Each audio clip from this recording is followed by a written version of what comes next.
Adeleke Ọọ̀ni Olúwo ṣèdárò Olúbàdàn tó wàjà.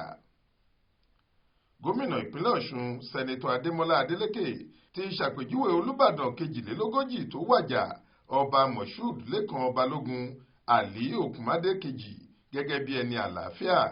Nínú ọ̀rọ̀ ìbánikẹ́dùn tí Adeleke fi ránṣẹ́ sí ojúgbà rẹ̀ nípínlẹ̀ Ọ̀yọ́, ẹnjiníà Ṣèyí Mákindé ló ti ní adarí rere tó lo ọgbọ́n àtinúdá rẹ̀ fún ìdàgbàsókè ilẹ̀ Ìbàdàn nígbà ayé rẹ̀ ní kábíyèsí náà.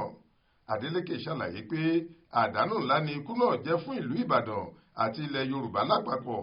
Ó sì gbàdúrà pé kí Ọlọ́run tu àwọn mọ̀lẹ́bí ọba náà àtàwọn èèyàn ìlú Ìbàdàn nínú. Nínú ọ̀rọ̀ tiẹ̀, Ọọ̀ni Ifẹ̀ Ọba Adéyẹyè ẹni ìtàn Ògúnwùsì ní òun dúpẹ́ lọ́wọ́ Ọlọ́run fún ìgbé ayé rere tó tọ́ fún àwòkọ́ṣe tí ọba Balógun gbé lókè èèpẹ̀.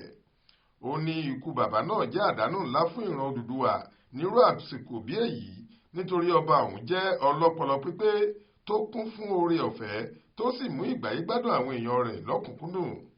Ọọ̀ni Ògúnwùsì tẹ̀síwájú pé ipa tí kò kéré ni bàbá náà kó nínú ìmúgbòòrò àṣà àti ìṣe Yorùbá nígbà ayé rẹ̀. Mánigbàgbé sì ni àsìkò rẹ̀ fún ìrandíran. Bákan náà ni Olúwo ti ìlú Ìwó Ọba Abdulrasheed Adéwálé Àkànbí sọ pé ohun ńlá ló nù ilẹ̀ Ìbàdàn, orílẹ̀-èdè Nàìjíríà àti ìran Yorùbá nípasẹ̀ ikú ọba Balógun Ali. Olúwo ṣàlàyé pé títí láé ni ìdílé Ali Balógun ní ìlú Ìwó àti Ìbàdàn yóò máa rántí iṣẹ́ ribiribi tí kábíyèsí ọ̀hún gbé ayé ṣe. Ó sì gbàdúrà pé kí Ọlọ́run fi orí àwọn àìṣedédé rẹ̀ jì kó sì fi àlùjànnà onídẹ̀ra ṣìkẹ́ rẹ̀.